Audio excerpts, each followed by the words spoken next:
So the Hooke's law question, my understanding is it's part C that people found a bit more difficult with this, so we'll just whiz through A and B. So the first bit is we've got our light string, has natural length 0.4, modulus of elasticity is lambda, and it's attached to A and B, which are 0.6 apart, so that's going to make our extension 0.2, obviously.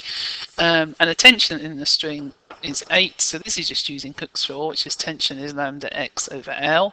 So 8 is lambda times 0.2 over 0.4, rearrange that, and you can get that lambda is 16. So show that, so make sure you're working. Right, now then we move on. Now it's been pulled down. Now the important key word here is the fact it's horizontal. Right, so it's as if you're looking down on a table. It does say smooth horizontal table. So you're looking from the top down. This is not being pulled hanging like we are sometimes used to. Okay, so what's happening here now? It's on the table. We're going to have tension. So remember that's going to be equal in both parts of our string there. We've got F.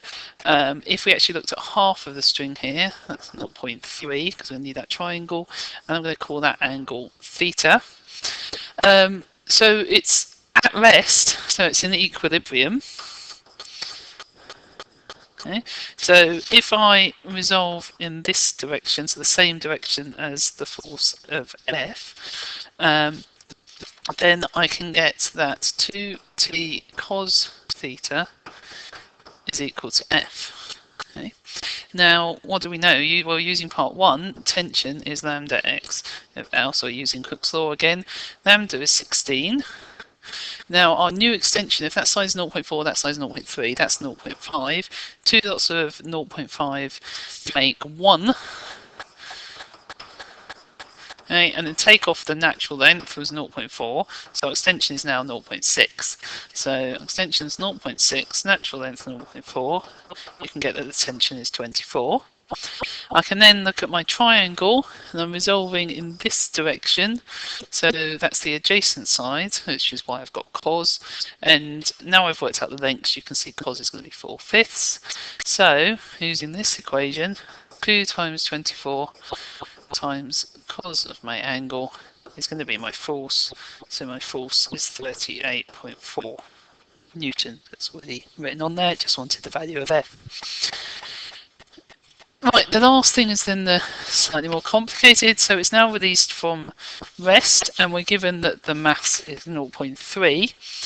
Now, the usual way to deal with these problems is to think about work energy. So let's have a think. Well, it's a smooth surface, so that means there's no work against friction. So we're not going to need that.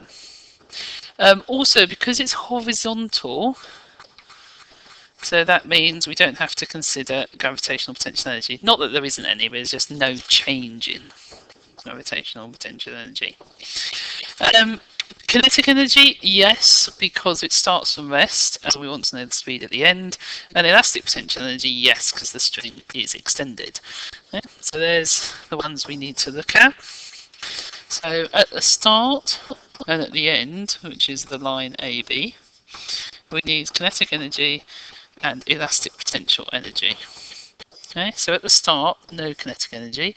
At the end, a half mv squared, where v is what we're trying to find. Now, elastic potential energy has the formula you need to learn of lambda x squared over 2L. So at the start, we know from earlier work lambda was 16. And we'll work that out, and it was even in the question in part A. We also now know from part B that our extension was 0.6 at the start, and we know the natural length is 0.4. So when we get to AB, let me look at AB, this is AB that was in the original part, so the extension is 0.2. So our elastic potential energy is 16 times 0.2 squared over 2 times 0.4. And now we can use all that to solve the problem, because the energy should be conserved. So energy at the start is our elastic potential energy, and that should be equal at the end to our kinetic energy plus our elastic potential energy. If you rearrange all that, you can get to V squared is 128 over 3, which makes V 8 root 6 over 3, which is 6.53 to 3 significant figures. You should use at least 3 sig fig, because we haven't used gravity anywhere in this question. There was no change in the gravitational potential energy, so we haven't used G is 9.8.